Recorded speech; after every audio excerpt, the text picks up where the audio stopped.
Hello everyone, welcome back to another episode of The Paige Show.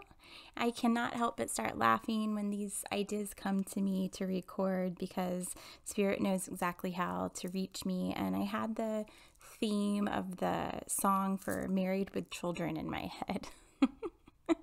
I was still young when that show was popular, but I do remember it being on TV a lot, and it's just one of those songs that gets in your head and doesn't go out. So just by me saying that, you're welcome. I'm sure I already have started that in many of your heads listening right now. But what they started with that theme was fear and trust, fear and trust. Don't mind my voice. And I just realized, we're going to talk about that a little bit today. I know I've had topics on this before, but I just think that it's always relevant. I don't think there'll be a time where it's not. Some of us have issues with different things that will kind of take a hold, and sometimes it starts to make us feel like that's just a normal way of thinking.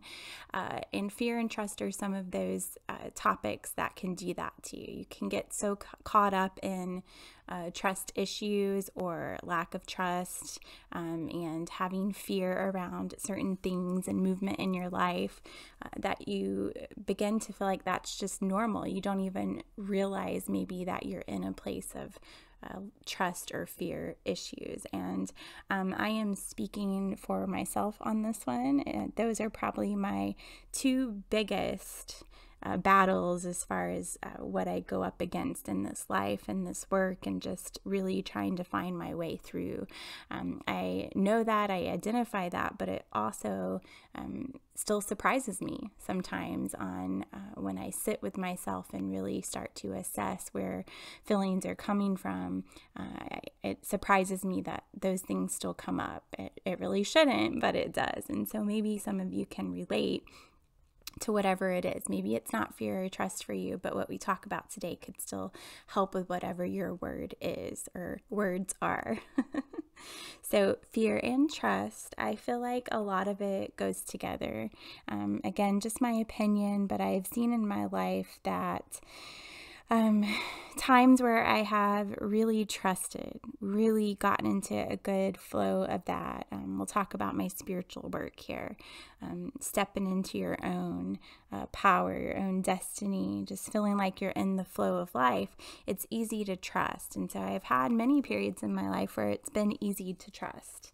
And I realize that when it's easy to trust, that's when fear starts to come about. So where I'm at in my life now is I definitely trust my path. I trust my knowing. I know that I know what I know, even if nobody else knows. And I can stand in that, and I can feel confident in that. But it has brought me to the end of a cliff, is what it feels like, where now fear has creeped in. Now, isn't that funny how you feel like you can conquer something around a topic and the other one rears its head? I really think it's a good way of Spirit reminding us that we're human, that we're flawed, so that we can always remember to embrace that human experience as well, not fly away from our problems or stay in spirit world all the time or try to pray our way out of things, but instead embrace the moment. And in this moment, we're talking about a human experience that we're all living in. So I really think it's beautiful when you recognize that. You know, it's not always beautiful to feel those emotions or issues, but it's definitely great when it comes to the forefront of your mind and you can identify that that's what's happening. And so in my life, I can trust this path. I know what I'm supposed to do next with a lot of clarity, but the fear is what has to be conquered next. So I want you to think about in your life what might be coming up for you, what place you might be in, what you feel like might be holding you back. And then whatever those words are, I want you to use some of the other skills I've taught on the Paige Show so far to really sit with that and feel or identify where it's coming from, so that you can begin to work through that and work forward into whatever it is you're trying to achieve. or accept about yourself in some cases. And so for me, I'm on the edge of that cliff. There's the fear coming up. And so I've been sitting with the idea of fear and really what that's about. You know, it's funny that you could conquer one thing, you know, at least for this personal place in my life right now, and it brings up the other, and it makes me realize that today's topic is very much tied together. So it's a push and pull. It's a yin and yang. There's times where I have been completely fearless, but the trusting piece held me up. So hopefully that makes sense to you, how they can play on each other. But at the same time, they're identifying what it is you need to do to step into it. And fear is a really good one. Trust is hard too. Some people call that, you know, having faith. But true trust, I feel like, goes deeper than faith. Faith, I feel like, is something that's out there, intangible, and much like trust, you are leaping off that cliff, hoping there's something there to catch you. But trust is more personal, because to be able to trust, you are having to trust thyself first, know thyself first. Okay, that's a saying that's always stuck with me, because in knowing yourself, you know what about yourself you can trust. You know where that comfort place is. So trust is a lot, as much as it is intangible, like faith could be perceived, it's very much more personal. You have to see yourself, trust yourself first, to trust everything else that you're getting that could lead you to the edge of a cliff where that other emotion, in my case, where fear comes up. And so when you start to identify the connection and you start to see which one you're playing with the most at this particular part of your life, fear, for example, then in my case will take over. And that's my sign from spirit of that's what you focus on. That's what you work through. And fear has a funny way of making you feel stagnant. I guess that's the word I'm looking for. Because the whole frozen in fear thing can be a real thing. You could be trusting everything that you're getting. But if you're frozen in fear, if you're just standing there, not making a move because you're afraid, it's important to identify what you're really afraid of. I love to run worst case scenarios in my mind. For whatever reason, that actually comforts me. And in doing that, you'll start to really see, is your fear legitimate? Is there something that you really are taking a risk on? Or is it just created in your mind? And that's where we have to slay the mind. We have to know thyself, trust thyself first, and then be able to slay whatever it is that your mind is trying to convince you to be afraid of. Worst case scenarios work really well for, I think, logical people. You can really logic your way through the fear.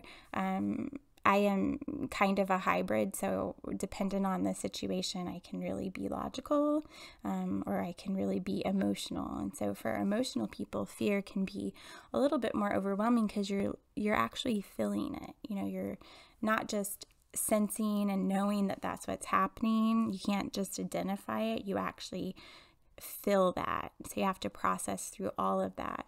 And it all works the same way. You know, whatever tools you have for yourself to work through things will work no matter where you're coming from.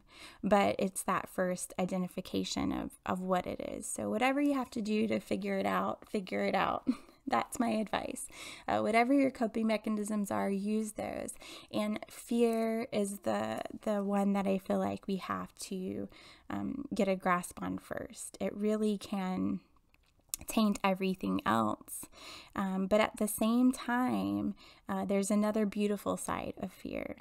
And that's, I don't want to leave this today without addressing that, because me being on the end of the cliff right now, knowing that when I jump off, nothing is going to be the same. Everything changes. Some people would say, why haven't you jumped? I hear that a lot. I feel the pressure from people on that as well. But I know myself and I trust myself enough to know exactly when I need to jump. So the beautiful side of fear is that it can motivate you. You feel something coming for you, in physical reality. If a lion is chasing you, the fear of the lion will outweigh anything else, and you let your instincts kick in, and you can almost go on autopilot, and to run or climb the tree or whatever you got to do, right? It's just a crazy example, but I love that one because it will get most people. You can visualize that. So fear has a beautiful side of actually being able to motivate as well. And so when you start to assess where you're at and what's bothering you or what's holding you back, it's very important not to just see the negative side of it, but to see what it also could do for you in a positive way. And then jump when you're ready to jump. Whatever your cliff is, whatever your next step is, once you identify it, just do it. Jump when you're ready, though. Not when other people tell you you're ready, and that's where the trust comes in. That we have to be able to trust ourselves and stop looking outwardly for other people to give us that trust. That if someone else says I should be okay or that I will be okay, then I can trust that I'll be okay. Because we all know how that ends. In the end, if that doesn't work out for you, what do you blame it on? You blame it on trust, that you shouldn't have trusted that person, or you should have trusted yourself better and not listened, okay? So it ultimately always comes back to trusting yourself above anything else, knowing yourself enough to trust that, and really getting to a place where you don't care what anybody else thinks about what you trust, or the timing of it, or any expectation on it, except that you trust it, and you trust yourself enough to know when. And then when that occurs for you, nothing, even fear itself, will hold you back. I hope this blesses you today. Hope it leaves you with a lot to think about, encourages you on your way. And until we do it again, take care of yourself.